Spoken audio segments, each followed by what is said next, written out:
to the Weird Warriors podcast. I am Max. I am Rich. On this podcast, we normally focus on the Weird War Tales comic book series published by DC Comics from 1971 to 1983. However, this time around, it's a special mission. We are going to be talking about the Haunted Tank. And not the Haunted from GI Combat, but the Haunted Tank from Vertigo Comics. So before we get right into what I'm talking about, I'm going to let Rich come on in and hit y'all with a little retroactive history. Yeah, because Max put the bug in my brain, I had to go back and figure out how many DC War books there are. Not counting all the showcase, DC Comics Presents, Brave and the Bold, etc., what random one-shots, annuals, and crossovers there are, because that's too deep in the weeds. If my math is right, and it may not be, I'm a history nerd, not a math major, 1,415 down, 2 to go.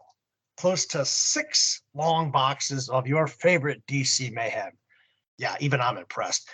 And going back to Weird War Tales 39, when I briefly talked about my grandfather's contributions tending the war in the most spectacular way possible, I literally work across the street from the Museum of Innovation and Science in Schenectady, New York, where he donated the RCA electron microscope that he did all that research with.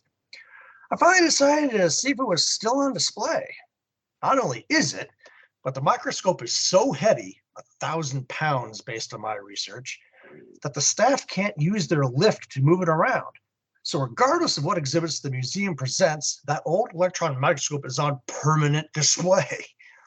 And speaking of the museum, talking about perfect timing, their temporary exhibit is GE Comic Books, Adventures in Science, which showcases the impact of comic books on inspiring young people to study science and engineering. The exhibit features a collection of 26 comic books created by General Electric between 1945 and 1964 that told the story of electricity and other scientific innovations through the eyes of a fictional teenager named Johnny Powers. Visitors to the exhibit will be able to see the original comic books, as well as learn about the impact they had on inspiring a generation of students to pursue careers in science and engineering.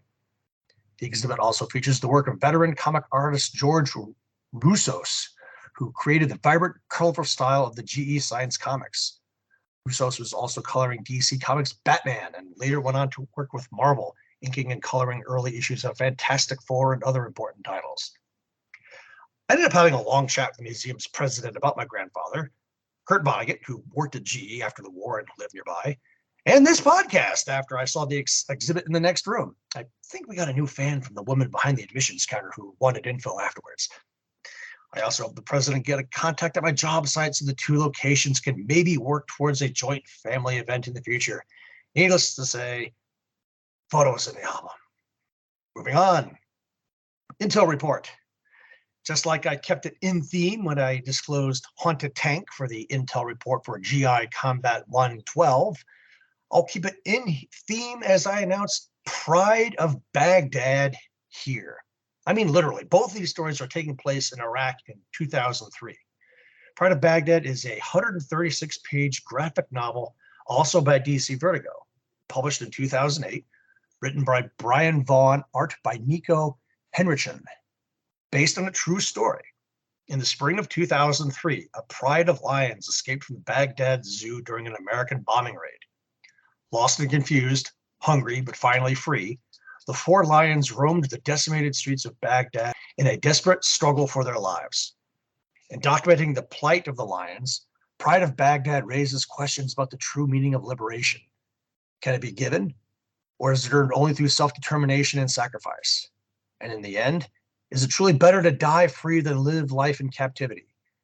I have a feeling this is another one I'm going to end up loaning to you. Yeah, I should hope so. I mean, that's one I've absolutely heard of. It's been lauded as a classic for decades now, 20 years or so. But it's just one I never got around to reading. So yeah, I'll yoink that off you next time I see you or whatever. Absolutely. Well, until then, though, while I wait to temporarily steal more comics from Rich, we will take a little break while I get my heist plan together, and we'll play a little promo for another podcast for you. And when we get back, I should have my plans all figured out, and Rich will fill you in on the title detail. Hey Kids Comics! It was the dawn of a new age of comic book podcasting. Hey Kids Comics was a dream given form, a place where two generations of comic book fans could work out their differences, peaceably. It was a humorous place where nothing was sacrosanct, and it was our last, best hope for joy. But all things end. But from endings can come new beginnings. This is the return of a comic book podcast. The year is 2023. The name of the show is Hey Kids Comics. Michael and Andrew are back with an all-new look at old comics and all old looks at new comics. You can go home again. Hey Kids Comics, monthly from Two True Freaks and wherever you get your comics-related podcasts. Hey Kids Comics! And we're back. So, as I said before the break, we are going to be taking a look at the Haunted Tank Vertigo miniseries from the early 2000s, and Rich is going to fill you in on the title details. As most of you should know by now, Haunted Tank is the winner of the inaugural fan-based voting from our Intel reports, a 5-issue miniseries by DC Vertigo that ran from February to June of 2009. Script by Frank Marafino, art by Henry Flint. As a military-themed Vertigo book with a major character from the 19th century, what we would call the old comics man bell for our usual 1970s content would be blasting away like a church spire on VE Day. You've been warned, because this is going to get rough in spots. Cover detail of the collection. Cover price, $2.99. Art by Henry Flint. On a white background, a red block-lettered Haunted rests atop a set of tank tracks with a blue block-lettered tank over the tracks. Standing back-to-back, an African-American U.S. tanker wearing desert camouflage and carrying an M4 carbine glowers at the ghost of a Confederate officer. The officer is looking back at the tanker equally suspiciously, holding a pistol and twirling the end of his mustache. The flags of both armies form a continuous banner behind them, visible through the ghostly form of the Confederate. Don't see any killjoy here, so I'll move on into the comments and commendations. While I like the back-to-back confrontation portrayed, the all-white background makes this an incredibly boring cover. The 5 covers in this series are all in the album for this episode, and this is easily the worst one. Joe Kubert did an alternate version of issue 1, which is stunningly better. Granted, this was still enough to get my attention and pick it up. Henry Flint did a great job on the gear and uniforms of the two antagonists, but I think something could have been done to spice it up a little and make it more eye-catching overall.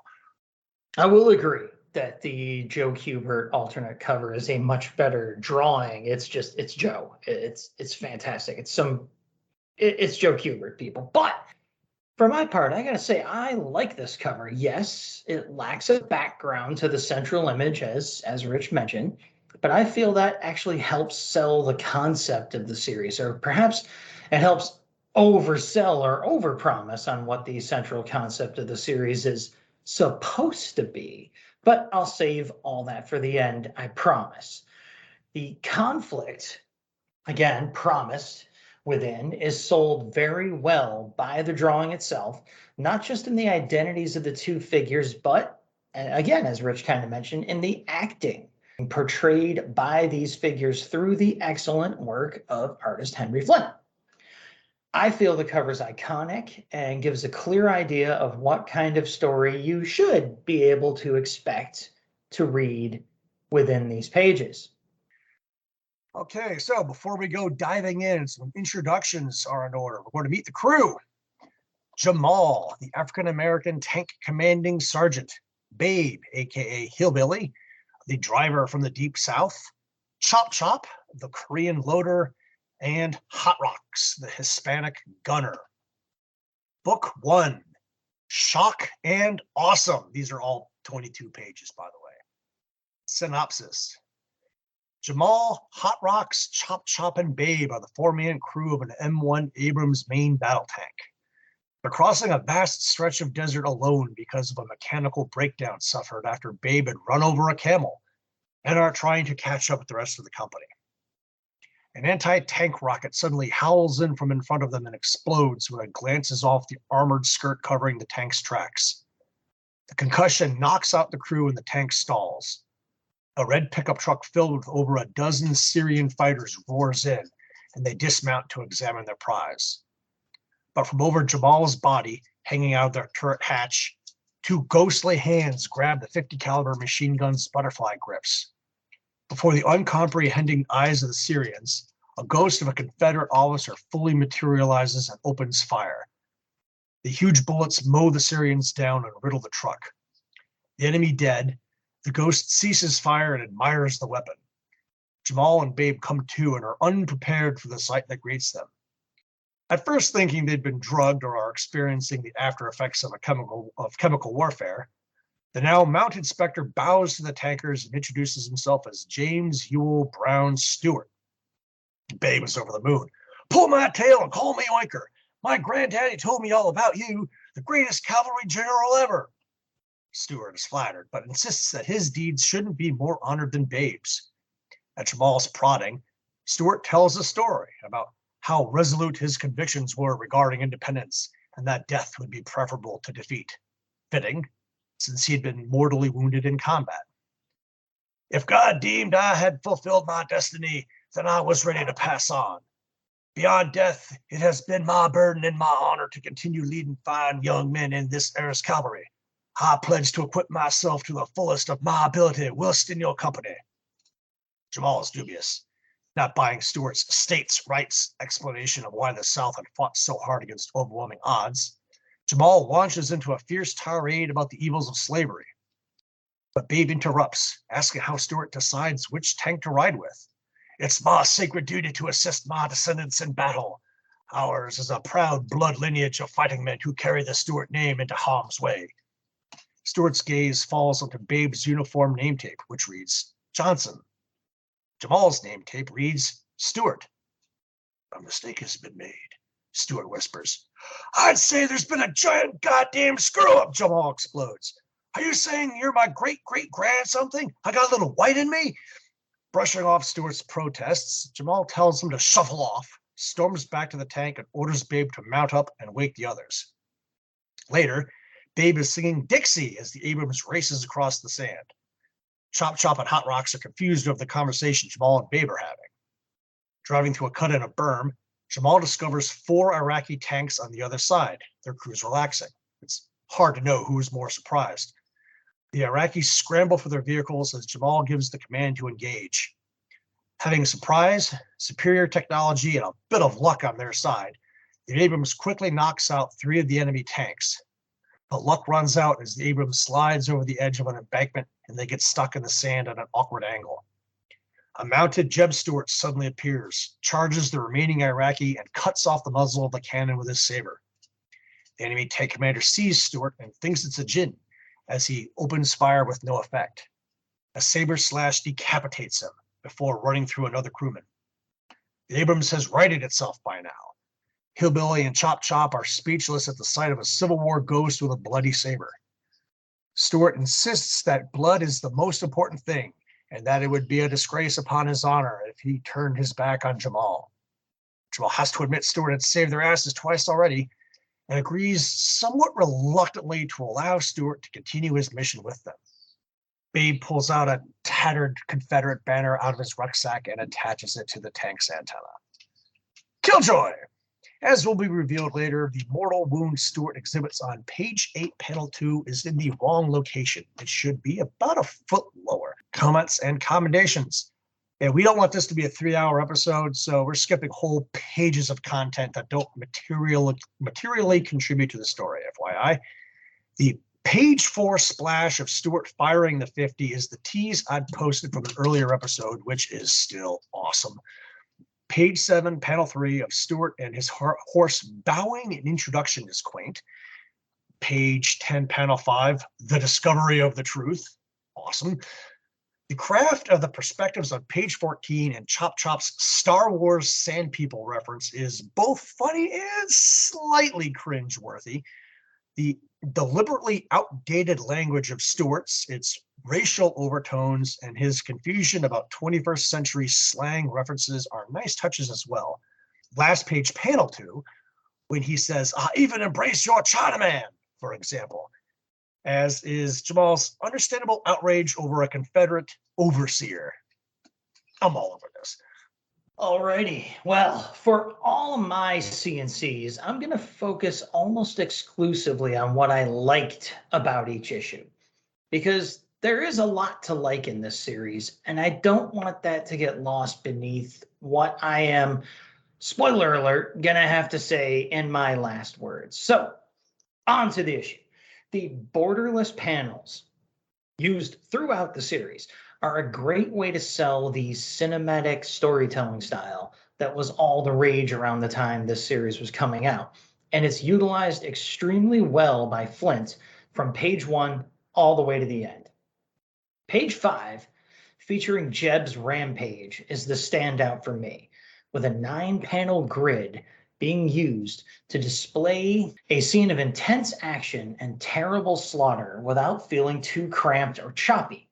In fact, Flint uses the layout to add to the feelings of shock and tension in the scene. Kudos to the use of alternating color themes for the various panels on that page too, creating a strobe-like effect of shifting moods, perspectives, and tones in the midst of the chaos. It's the opposite of page 13, I said I'd be mostly positive here, where the slavishly realistic coloring just washes all of Flint's excellent drawing into a monotonous drone, in my opinion. But hey, like I said I was going to keep this positive. So how about we check out the excellent boom sound effect on page 15, panel 5. And let me use that to call out and mention that I greatly appreciate not just the presence of, but the very clever and enthusiastic use of good old comic book sound effects throughout this series. Sure, some of them look a little copy and pasted. Computers were new and fancy at the time, but they're all used well, even if you can just tell they're copied from a file and pasted onto another tank cannon or whatever. And okay, this might be my longest CNC of the episode. I doubt that. I wrote that before I saw the rest of them, obviously. But I need to point out that page 16 is a great example of how to do the cinematic take on action scenes. Sure, it's decompressed as all hell, but it's also incredibly engaging and effective. Let's see if we get lucky with the next issue, which is called Book 2, Freedom Fried. We got a cover by Paul Pope. A mounted Jeb Stewart charges across the desert, sword drawn and eyes ablaze. The Abrams brings up the rear, cannon blazing, as the sun sets behind them. Synopsis for the issue goes like this. Racing side by side across the desert, the two Stewarts talk about war, but Jamal gets testy over Jeb's references to his noble Negra servant, Mulatto Bob, and that Jamal may become a soldier and Negra of repute. Yeah, like Rich said, it's going to get rough. So Babe is the one that sees the enemy first. 7 white pickups loaded with troops speeding straight for them. An RPG misses and the tank stops to return fire, destroying 2 trucks in quick order. In the middle of the battle, Stewart phases halfway into the Abrams turret and asks Jamal if he prefers the term darky. As Jamal rages at the Spectre about how everything of value comes from the color black, Babe yells that the enemy is dismounting, and Hot Rocks mows them down with the coaxial machine gun. A shell from the main gun destroys 2 more trucks. Stewart continues to debate that black isn't a color, but the omission of it. But Jamal has had more than enough of this conversation by now. Aren't you supposed to be helping us? Get out there and do something. Stewart leaves the turret in time to watch 2 more trucks get blasted by a tank shell, and sees one last enemy bearing an RPG coming up on the Abrams blind side. Stewart phases into the turret again and cries, "On your left flank!" The turret spins and fires the main gun, vaporizing the Iraqi. On the outside of the tank, Chop Chop's duffel bag is on fire, and Jamal scrambles to put it out. Sifting through his belongings, Chop Chop is abused by the others when they find a tattered Arabic for Assholes book he'd been studying. Jamal and Stewart walk off to talk in private, and the others watch. Babe remarks that he'd heard Stewart had been a real skirt chaser in his day. Maybe he hadn't been too picky. Stewart discovers a dazed enemy survivor. "A nigger in the woodpile! How is this carpet flyer still alive? Give him the black flag, no quarter." The Iraqi speaks English and is interrogated about WMDs. He knows where a bomb-making factory is, and Jamal decides to investigate rather than proceed to the rendezvous point as originally planned. Stewart protests and tells Jamal a story of a personal experience at Gettysburg. In his zeal to disrupt Union supply lines in the enemy rear, he neglected to relay vital information to Lee about the size of oncoming federal forces. By the time Stewart returned, the battle had been joined. "You are the eyes of this army, and you have left us blind," Lee admonished. The battle and the cause would eventually be lost. The lost cause reference. Jamal takes Stewart's advice and heads to the rally point to relay the intel directly. After releasing the prisoner with MREs and the message that America has no quarrel with the Iraqi people. Once again, we have no killjoy here, and I didn't have any either. I mean, if I'm not going to have any on this story, I'm not a student of the Civil War or the Iraq War. So we'll move on to comments and commendations, and this time I'll kick it off. So I'll say yes. The title of this issue, Freedom Fried, did not age well. All that "don't say French fries, say freedom fries" crap was only for the stupidest among us back then, and all those people are even dumber now. But hey, maybe the author is trying to make some kind of point about that here. Maybe. On page 4, panel 3, the rendition of the tank's weapons sight reminded me of the old Atari game Battlezone. So that was nice. I played a lot of that back in the day, the vector graphics tank game. And then on page 5, panel 6, we get a great Bakum sound effect. And on page 6, panel 3, I really dig the image of Jeb ghosting through the tank wall that, came up in the synopsis above. Page 11 features another ambitious 12-panel grid with yet another great example of how and when to use that decompressed cinematic style for action in a comic book. It's just something that Flint is really good at. It's not wasted space. He does it when it's appropriate, and it increases the tension rather than making you feel like you're watching something get dragged out. And on page 12, panel 4, I really appreciated that Arabic for a-holes joke, even if that is almost as hazily dated a reference for some readers as freedom fries by now. 2 military terms. HEAT stands for High Explosive Anti-Tank, and EPW is Enemy Prisoner of War. The disconnect portrayed in this chapter is breathtaking. You have Jamal yelling to Stewart about how offensive terms like nigras and darkies are. And you have Babe calling the Iraqis Dooncoons, page 7, panel 4. It makes his frustration over Hot Rocks and the released EPW rapping and dapping to a song loaded with the N-word in the last panel of the story almost funny. We have our second consecutive Star Wars reference, page 10, panel 4. I had to smile a bit at the panel where an Iraqi is all about to be crushed by a flaming, falling truck saying, "I hope these versions are worth it." The first panel on page 20 is based on an actual photo of the Gettysburg Confederate casualties taken by Timothy O'Sullivan. Moving on, book 3, Between Iraq and a Hard Case. Cover by William Michael Kaluta. Surrounded by flying hawks, a massive General Stuart appears as a genie and picks up the Abrams as one of the tank's crewmen rubs a lamp. The Abrams and General Stuart arrive at Checkpoint Charlie to link up with the task force. Only the crew can see the general. Dismounted, Jamal strikes up a conversation of Schwartz, a Vietnam vet now serving as an embedded journalist. The tanker doesn't see the bus rapidly approaching from behind, driven by AK-wielding Iraqis, but Stewart does and jerks him out of the way. The crew riddle the bus of small arms fire and stop it. Chop Chop makes the horrific discovery. The bus had been full of civilians. Later leading an armored column down a highway, the crew broods over the massacre. It wasn't their fault. Terrorists don't care about collateral damage. Jamal and Stewart talk about honor and principle as the column enters an Iraqi town. Babe ridicules the squalor, but Chop Chop tells them about the great advances the region had given the Western world, like the wheel, 60-minute hour, and libraries. Stewart had recently discovered Jamal was a Yankee, and Jamal's belief in Darwin's blasphemous postulation that mankind descended from apes made Stewart question if he were a Christian, too. The argument grows.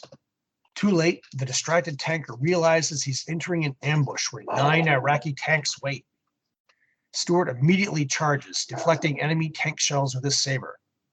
Jamal's Abram collides with an Iraqi tank head-on, its muzzle only feet away from the enemy's turret. When they fire, the turret is ripped clean off the hull and sent flying. Stewart leads the charge through the enemy forces, and the American tanks follow Jamal, firing. A saber thrust through one tank kills an Iraqi gunner as the tankers escape the trap.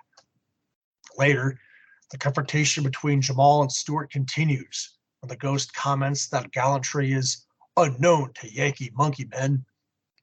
Jamal pushes his finger through Stewart's spear. Go solid, you cheap special effect, and face me like a man. Time to get the monkey off your back. Hatred simmers in the eyes of both men as they glower at each other, but Stewart backs down. As Jamal storms off, Babe asks why he had done so, with all his talk about honor. It would be improper to engage in a duel with an inferior officer, he replied. Babe answers, you mean subordinate, don't you? Killjoy, page 14, panel 1. Stewart cuts a shell in half lengthwise with his saber. I don't know anything about shells for Russian-built tanks, but the shell looks completely hollow. I can't believe that would do much against a tank. Comments and commendations. Page 7, panel 1 is another one of those craft panels, the column of tanks rumbling down a highway, with their turrets alternatingly facing the shoulder to counter potential threats. Their verbal sparring that starts on page 11 is highly entertaining for a variety of various reasons. The origin of man isn't a one-tree apple orchard, don't make a monkey out of me, etc. Page 15, panel 5 of Stewart charging through flame towards the enemy tank yelling, "For glory!" is real sharp, as is the sheer devastation portrayed on page 16, panel 5 of the turret being blown off the hull at the point-blank shot. Have to admit, although the clues were there all along about Babe being a good old boy, complete with a Confederate flag tattoo and agreeing with the ghosts on everything, it's the end of this book we actually see him standing with Stewart while the rest of the crew stands with Jamal. Tensions are mounting. Alrighty. So for my CNC, I'll start off with page 1, panel 6. I gotta admit, I saw the humor in the big, stupid welcome sign. Even with the no French reporters, again, it's a product of its time, but I really didn't like that whole let's talk crap about the French stuff that was going on back then. Anywho, I did think that was a funny sign, and I thought it was a neat trick for the first page. On page 4, we get a nice, effective splash image with the excellent vroom sound effect. And on page 9, panel 2, I really appreciated the use of the tattered Confederate flag as the panel's background/border device. And page 14 gives us a really cool battle scene opening featuring Old Jeb. And on page 16, panels 4 to 6 deliver one of my favorite sequences in this entire series. Enemy tank! And then the Abrams rolls into a tank and bumps. And then someone pops up out of the Abrams. You sure? And they see each other and bam, bam, bam, bam, bam. So I love that. They couldn't tell if it was an enemy tank until they actually slowed down by bumping right into the other one. It's just a brilliant visual gag. I'll try to badger Rich into putting it in the album. And on page 18, Jeb strikes at the heart of the enemy through a tank wall, which was very cool and very well executed by Flint. Again, I just got to mention his action scenes overall are amazing in this series. It's worth reading the entire series just to watch Flint strut his stuff in the combat scenes. Page 19 of this issue gives us another ambitious layout. Again, another trick of Flint's, with a 10-panel grid that really works. And on page 22, panels 5 to 6, as Rich mentioned, we're teased with something that might actually promise to provide some substance for a story that has largely, in my opinion, just skipped over the surface of the promised conflict. The whole inferior officer. You mean subordinate, don't you? Will that little bit of tension get followed up on? Let's find out by charging on into book 4, which is entitled I Had Rather Die Than Be Whipped. Cover pencils by Shane Davis. Cover inks by Sandra Hope. Jeb Stewart channels his inner Uncle Sam. I wonder how that works. Standing in front of a Confederate banner, which is visible through him, and pointing at the viewer. Along the bottom of the cover, he proclaims, I want y'all. That's a fun little cover. I like it. I think Shane Davis is a pretty good artist, and this is one of the more fun covers of the mini. So synopsis for this promising start beyond the cover. We start in 1855, Virginia. In front of her child, a female slave is grabbed by an overseer. Her hands are tied to a ceiling-mounted chain in the barn, and her back is exposed for the whipping to come. A young Jeb Stewart dismounts from his horse and asks, what transpires here? 2003, Iraq. Jeb and Jamal admire evening artillery softening up Baghdad. The rest of the crew and the journalist Schwartz are playing cards. Schwartz still can't see or hear Jeb. The crew starts telling their stories to the reporter. Chop Chop had joined for college tuition. A little bit of GI Doe. A judge had given Hot Rocks the choice of being prisoner 2513-B or be all you can be. Babe had joined up rather than join the family pig farming business. It's funny when you figure out what his favorite movie is, but nah. But Jamal was a true believer. I was called, I serve.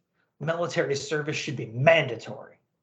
As Babe disappears into the shadows to take a dump, two sentries mistake him for an infiltrator and open fire, narrowly missing him. Chop Chop and Hot Rocks are merciless in mocking the embarrassed driver. The next morning, the Abrams is again leading the way towards Baghdad's airport. Stewart is surprised to hear, in a Desert Storm reference, that this foe had been fought before. An enemy must be vanquished, else he will haunt you again. Bloody Kansas, 1856. Stewart had a run-in with John Brown. 3 years later, they met again at the attempted slave insurrection at Harper's Ferry, Virginia. This time, Brown would go to the gallows. But if he'd been dealt with the first time, well, the topic quickly changes into a debate over slavery, even as Chop Chop guns down a group of Iraqi soldiers waiting in ambush. Suddenly, a sniper's round smashes into Jamal's helmet and he covers his face screaming. Stewart coolly pulls his revolver and returns fire, killing the snipers. He then quickly rides up the side of the building to the rooftops and clears the high ground of enemy troops. Jamal begins to realize he's unharmed. At the same time, he realizes the column had made a wrong turn, and instead of heading to the airport, they were heading into downtown Baghdad. and the heart of the Iraqi defenses.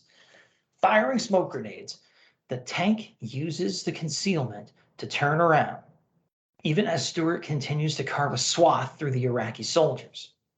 The airport's defenders also open fire, and the running battle continues. The Abrams does its best Dukes of Hazzard jump over the last barricade to enter the airfield proper. When Jamal is examining the hole in his helmet later, Stewart walks up to him. I had one duty above all to my country, Virginia. Every other consideration stood second. After all these years, we still don't know the full extent of the damage done. Some wounds are so deep, the healing hurts like hell. 1855. Back to young Stewart witnessing the whipping. What transpires here? Turns out the slave had stolen a loaf of bread to feed her little one and needed to have the uppity tore out of her. Despite pleading to Mr. Jimmy for mercy, Stewart just walks off as the whipping starts. The house mammy watches him and seethes. You keep walking. Got's a long way to go. I mightn't be free in this lifetime, but I've seen to it that you won't be free in the next. Killjoy, none. And, as seems to be the pattern here by accident, we'll start off comments and commendations with the person who read the synopsis, and that's me this time. So, what I have to say about this issue. This is a short one, people, so it's not going to last much longer. You're suffering here. This is the second time that my relatively recent viewing of the Good Lord Bird miniseries has come in handy for the show, because that covered the whole John Brown thing leading up to Harper's Ferry. So what I noticed about it this time around, about John Brown and that stuff, is on page 10, panel 2. Does anyone else think that Flint drew John Brown to look almost exactly like a young Ronald Reagan on purpose, maybe? On page 19, panel 1, Jeb is hanging off the side of his horse in combat. It's a cool image, even if his ghostly form makes such tactics irrelevant. And on page 20, panels 4 to 5, as mentioned in the synopsis, I really like the sequence of the tank jump ending in the excellently chosen and rendered sound effect of splat. It's just great. It's great. You'll have to see it. And yes, on page 22, in the final panel, we finally get to one of the alleged reasons for this 5-issue long miniseries, the origin of Jeb's curse.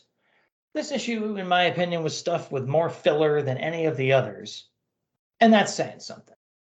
While I will do a history minute on Stewart at the end of the last chapter, I will say the title of this book, I had rather die than be whipped, were the last words he said on the battlefield after he was mortally wounded.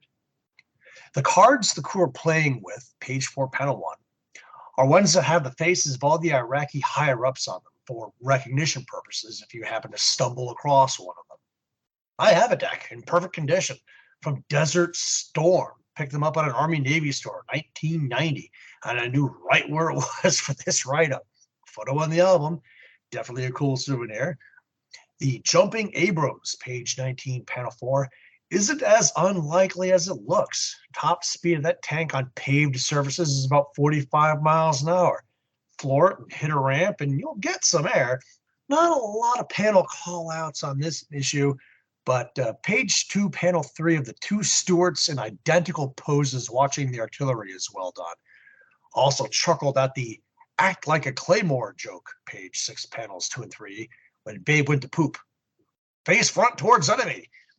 For those not in the know, the face of that anti-personnel mine does say that, showing which way all that dangerous shrapnel is going to go flying when detonated.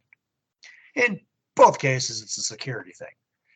Also, really starting to dislike Stewart a bit. Some of the things he was saying earlier in the series could have been part of the age he came from.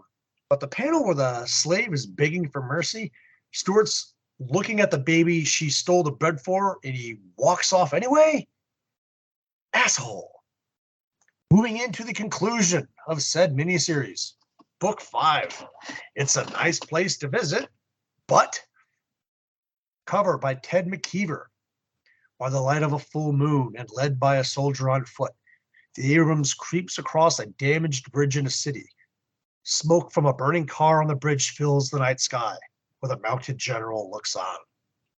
Synopsis: 1841. An 8-year-old Jeb Stuart sees a bee's nest high in a tree. One look upon that yonder treasure, and I knew I must have it. I blazed forward, and I took it.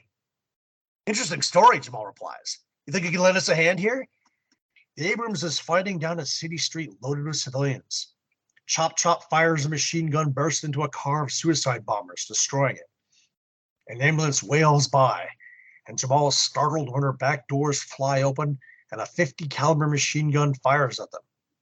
Hot Rocks immediately fires the tank's 120 millimeter cannon at point-blank range and annihilates the vehicle.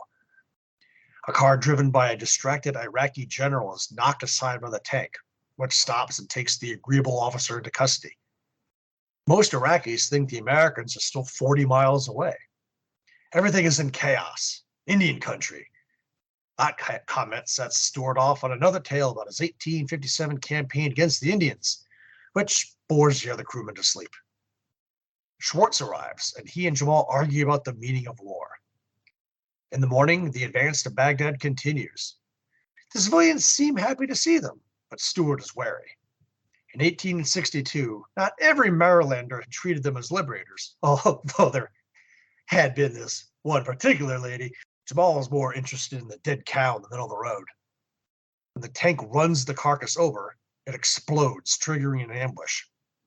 A semi blocks the road and 3 Iraqis open fire. Another 120 millimeter round makes short work of them.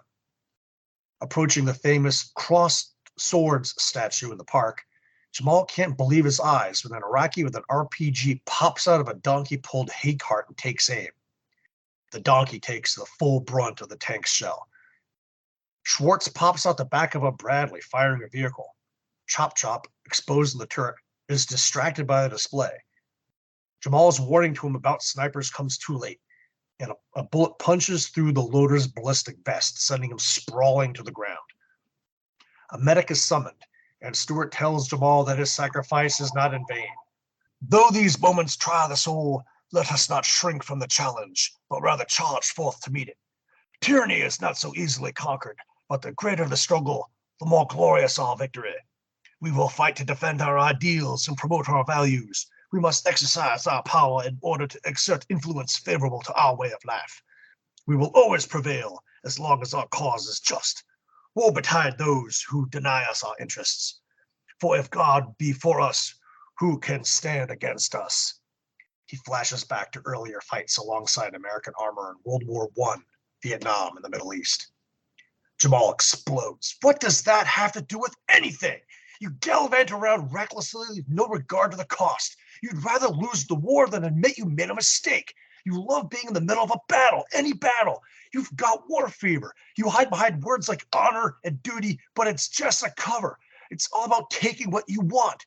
Why are you still here? Stuart stammers, then confesses. Back in Virginia, Stuart enters the quarters of Sally Sal, the slave from last issue. He has needs and can no longer resist them. Over Sally's protests, he throws her into bed and rapes her. A child was sired from our brief. Enraged, Jamal punches Stuart across the face. Stuart continues, telling about the house mammy's voodoo curse. His soul was now eternally part of the conflict, and suffering so familiar to him. Amazing. Her curse was a gift. It allowed you to keep doing what you love more than anything else. Now you can be at war forever. I'm looking forward to never seeing you again now that our job is done. Picking up the hat Jamal's punch had knocked off his head, Stuart replies, I'm afraid it won't be that easy. I feel the seeds of growing conflict may stall our departure. Opposing factions refusing to back down from their differing beliefs can only lead to one thing: civil war. And from a view far overhead the city, one can see the fires burn. The end. Killjoy, History Minute. No Picklehop helmets in 1917, the page 19 montage. Also have a bit of a perspective gripe on page 21, panel 3. Stuart is mounted on his horse, and Jamal is crouched low, taking cover behind the tank because of the sniper. How does Jamal punch Stuart in the head? Something doesn't quite... whatever. James Ewell Brown Jeb Stuart, February 6, 1833 to May 12, 1864, was a United States Army officer from Virginia who became a Confederate States Army general during the American Civil War. He was known to his friends as Jeb from the initials of his given names. Stuart was a cavalry commander known for his mastery of reconnaissance and the use of cavalry in support of offensive operations. While he cultivated a cavalier image, red-lined gray cape, the yellow waist sash of a regular cavalry officer, hat cocked to the side with an ostrich plume, the red flower in his lapel, often sporting cologne, his serious work made him the trusted eyes and ears of Robert E. Lee's army and inspired Southern morale. Stuart graduated from West Point in 1854 and served in Texas and Kansas with the U.S. Army. Stuart was a veteran of the frontier conflicts of Native Americans and the sectarian violence of Bleeding Kansas, and he participated in the capture of John Brown at Harper's Ferry. He resigned his commission when his home state of Virginia seceded to serve in the Confederate Army, first under Stonewall Jackson in the Shenandoah Valley, but then in increasingly important cavalry commands of the Army of Northern Virginia, playing a role in all of that army's campaigns until his death. He established a reputation as an audacious cavalry commander, and on 2 occasions, during the Peninsula Campaign and the Maryland Campaign, circumnavigated the Union Army of the Potomac, bringing fame to himself and embarrassment to the North. At the Battle of Chancellorsville, he distinguished himself as the temporary commander of the wounded Stonewall Jackson's Infantry Corps. Stuart's most famous campaign, the Gettysburg Campaign, was flawed when his long separation from Lee's army left Lee unaware of Union troop movements, so that Lee was surprised and almost trapped at the Battle of Gettysburg. Stuart received criticism from the Southern press as well as the proponents of the Lost Cause movement after the war. During the 1864 Overland Campaign, Union Major General Philip Sheridan's cavalry launched an offensive to defeat Stuart, who was mortally wounded at the Battle of Yellow Tavern near Richmond, Virginia. Shot at close range through the stomach by a .44 caliber pistol round on May 11, 1864. He died of his wounds the next day at the age of 31. The American Army habitually names their tanks after her great generals, and appropriately named, as most of us comic nerds should know, a light scout tank, the M3 Stuart in the World War II era. Sidebar, the Abrams is named after Creighton Abrams Jr., who commanded military operations in the Vietnam War from 1968 to 1972. He was then Chief of Staff of the United States Army from 1972 until his death in 1974. Comments and commendations. Another military term. The MPAT shell Jamal orders fired at the semi stands for multi-purpose anti-tank.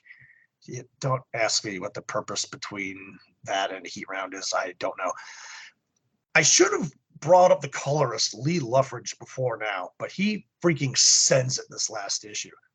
Page 8, panel 6 of the yellows and oranges of the sunset casting the Abrams in silhouette is beautiful. Then he uses the same colors twice at page 14, as he has several times throughout the series, to incredibly document the savagery of street fighting. IEDs and roadkill was a thing in the sandbox. I have friends that deploy that still get involuntarily nervous about roadside debris while driving. Also, get a load of the camel spider on page 9, last panel. And to wrap on Jamal's point of Stuart just taking what he wants, the last 2 panels on page 12 where Stuart is reminiscing about that grateful Maryland woman in 1862, in the background you see the Southern troops ransacking the town and beating up locals. I guess Hearts and Minds is still a century in the future, eh, Jeb?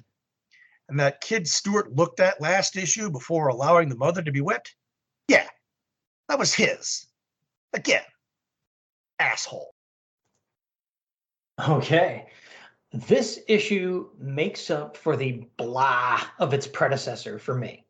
On page 4, panel 4, the tank slams into a, I think, civilian-driven car with a satisfying crunch sound effect, and the intensity of the motion and the impact is conveyed really nicely, even without the use of a single speed or motion line.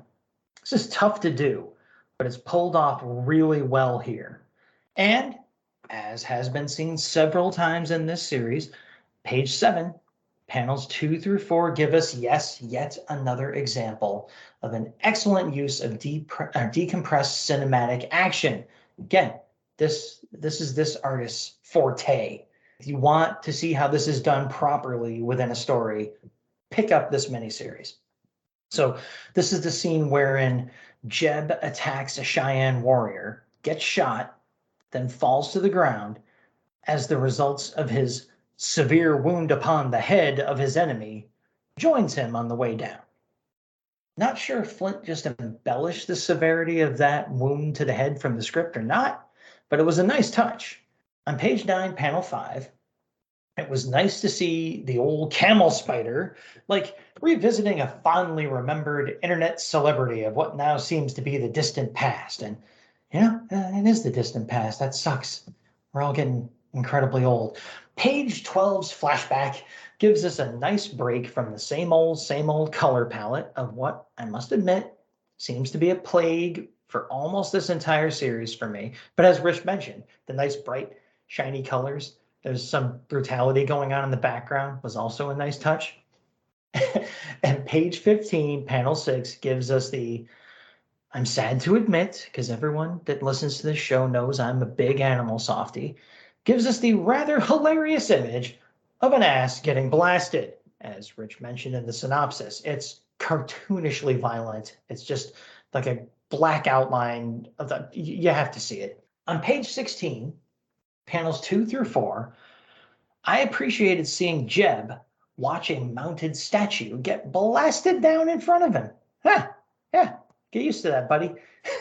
And page 18 features a very well-drawn collage that Rich described very well and walked us through that page in the comic earlier with scenes from World War II, the Nam, and Iraq floating within the frame of Jeb's ghostly head. Killjoy notwithstanding, really well-drawn page. And I know I've praised again and again the use of decompressed moment-by-moment cinematic action in these pages. But on page 20, I think we could have skipped using this technique to portray Jeb's rape of the enslaved Sally.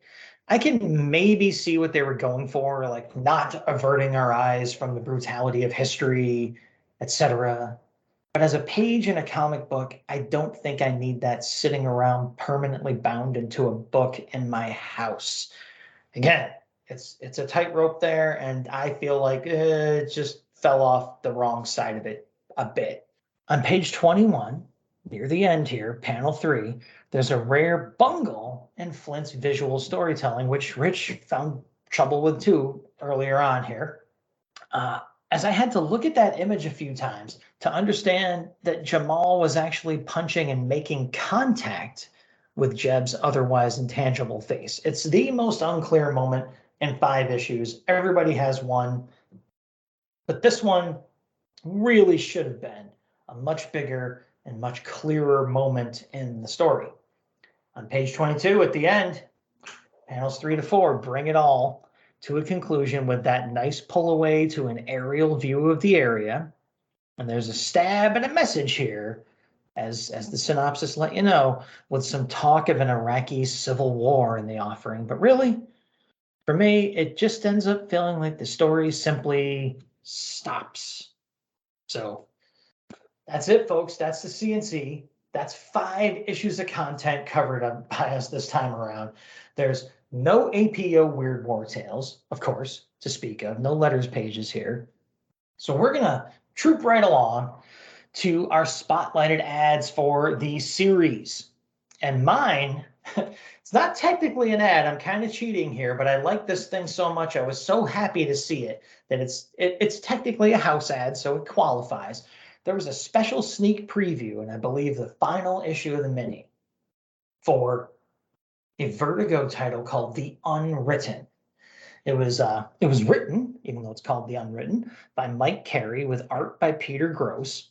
It had a 40-page debut issue for only $1, which Vertigo was doing back then to launch their new series. We were in a transitory time for Vertigo here. I think Karen Berger had moved on to a more senior position. There were other editors like Shelley Bond coming in. There was some great stuff.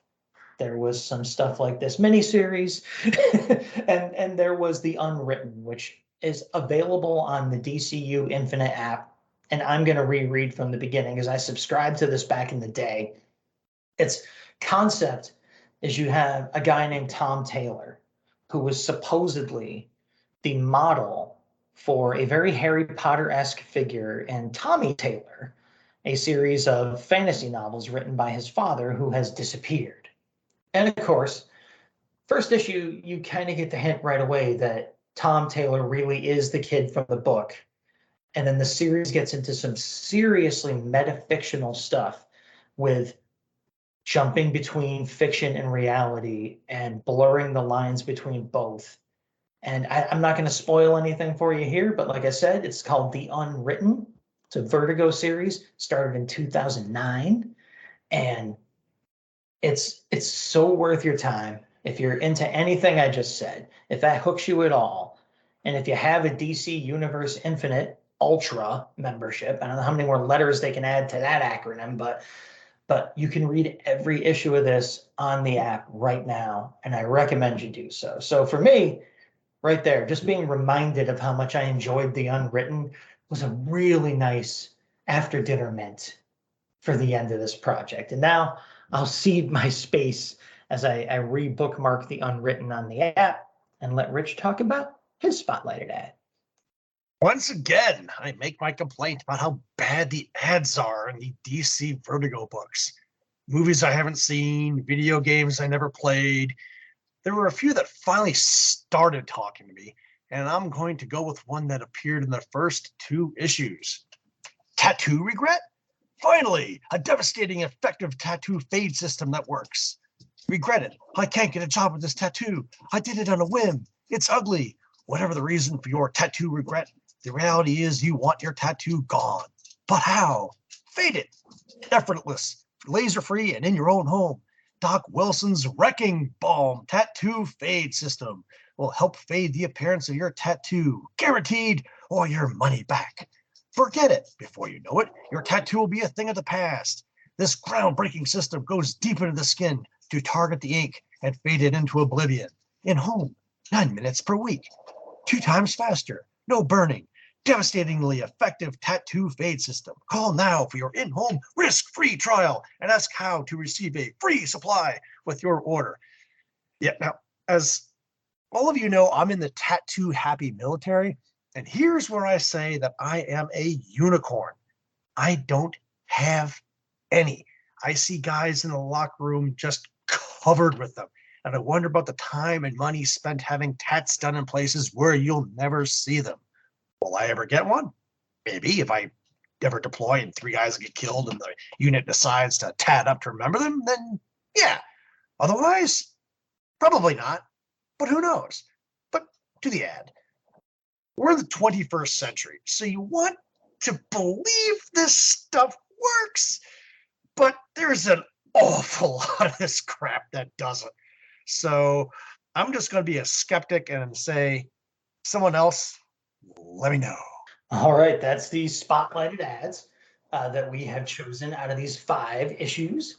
And now's the time on the show when we move along to a little section where we sum everything up called Got Any Last Words? I was slightly taken aback when I realized that Operation Iraqi Freedom began 20 years ago. None of us are as young as we'd like to believe. As any reader of GI Combat recalls, the only person that could see the ghost of Stuart was his namesake, which led his crew to constantly think he was a Section 8 nominee. There were some isolated exceptions. So the fact that the whole crew and the enemy can see him now is a change-up. I also can't recall Stuart ever getting physically involved in the fighting in the original series. If someone knows, let us know. Wonder if there was a rule change in Purgatory after World War II. Also, it appears we went from the good gray ghost from the original title to an egotistical slave-raping glory hound here. Nice. Even in the course of the series, he went from an inadvertently ignorant individual, do you prefer the term donkey, to someone that would have been right at home at an anti-desegregation rally in the Deep South 100 years later. No 1970s Confederate good feelings here. Marfino left the door open for a sequel, I think, if the door was there. Oh well. The series itself I really enjoyed. It was fantastic. Total win. Although it, as Max said, it did end rather freaking suddenly. As an interesting aside, I was writing the script for this as we recorded the Dead Draftees of Regiment 6 story, and I was planning a trip to Charleston, South Carolina, where I visited Fort Sumter. Luke Ed already knows about this trip. Shout out. There are a few guys in my unit that deployed in armor earlier in their careers. I feel like I should loan them this series and have them look for killjoys that I just wouldn't see. This episode didn't take as long to put together as I thought it would, honestly. I'm totally on board to do another Intel Report special mission, guys. Alrighty. Well, as I said earlier, I tried to focus on what I liked about these issues in my CNC sections, as the full truth of the matter is that I did not like this miniseries overall. In fact, on my first reread through of it for the show, I hated it. I hated it a lot. I remembered having a much better time with it back in the day when it was coming out on the stands. But rereading it now, I was left wondering just who the heck I even was back then. I think part of it is that this was just another monthly pickup back then that I found interesting enough to spend some cash on. I likely read it over pizza while yakking with one or two of my comic reading buddies at the time. Hi, Rich. Then, like, decades passed, literal decades. And I guess my memory made this series into something that it wasn't. And that something was deep or meaningful or, good. Now, as you've heard, I didn't despise every element of the series. It doesn't deserve total, demerits from me. There's good work in here. However, what I liked did not come anywhere even close to making up for what I found to be the series' flaws. First of all, the opportunity to address the long simmering issue of racist Confederate Jeb Stuart being portrayed as a hero is so badly squandered here that I wish they hadn't bothered. Sure, some gestures are made that Rich has alluded to, and only toward the very end of the series we plumb the depths of Jeb's depravity, but for the most part, we're instead treated to a rote and repetitive back and forth between Jeb and Jamal, where the ghost says something racist, and Jamal chastises him for it, but that's about it. Sure, there's maybe some attempt to juxtapose this ongoing argument with the casual modern-day racism being espoused in various degrees by Jamal's own crew, but again, that's all it adds up to for me, an attempt, a gesture, not an actual story. And that's how I'll sum it all up here. For all that I praised some of the decompressed visuals, the series itself, writing-wise, is far too decompressed, and in more ways than one. As I hinted at just a bit ago, the central argument of this series, and even the action in the series overall, feels repetitive without justifying that repetition through the addition of more meaning or substance. A very important and potentially deep topic is framed as the central theme, and yet all that's done, even by the end, adds up to the barest skipping of a stone across the surface of the subject matter.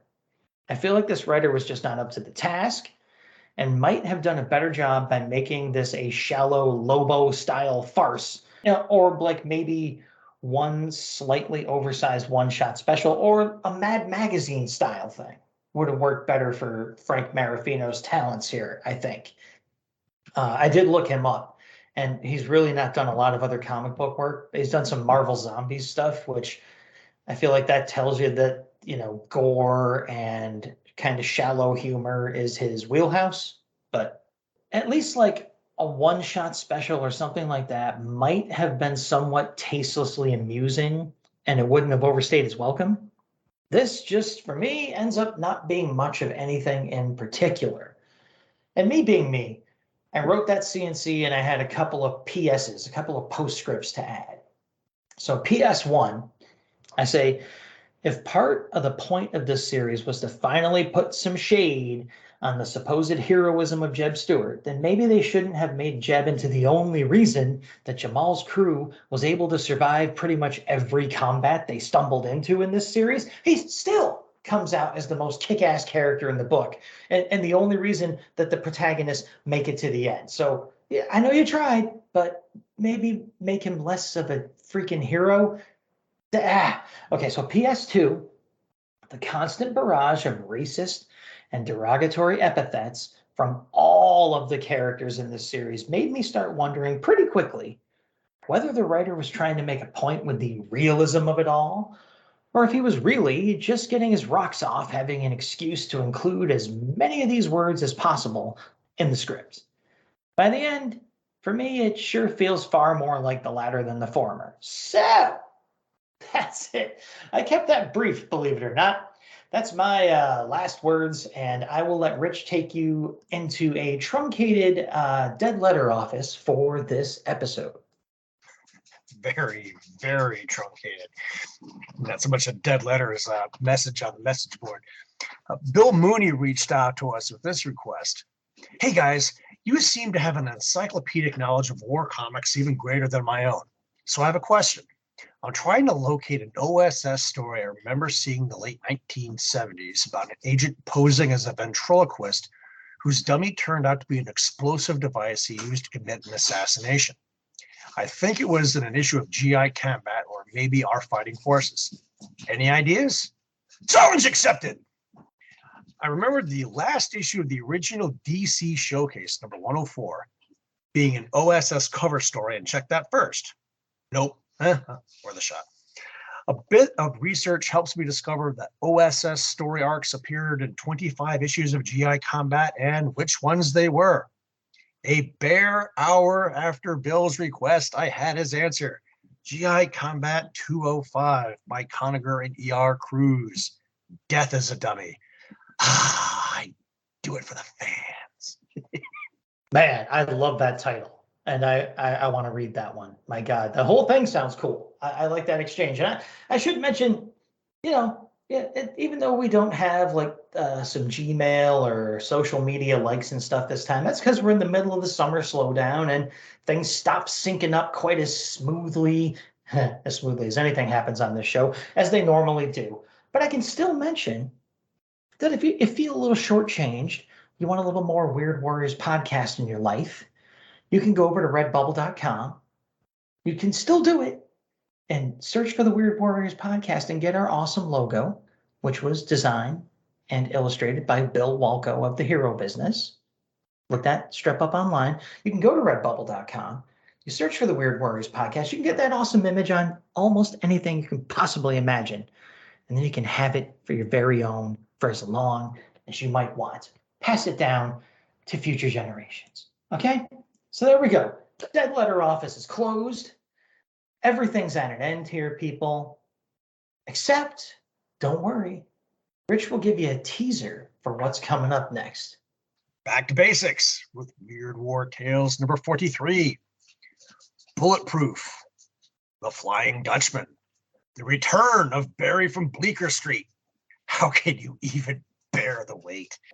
I'm really excited for the return of Barry from Bleecker Street. I like that first chapter a lot. I hope chapter 2 doesn't suck. So, anyway, while we're still blissfully ignorant of the answer to that question, I'll remind you all that this has been the Weird Warriors podcast. We have been the Weird Warriors. We have been the Batlin Bros. And we will always promise to make war no more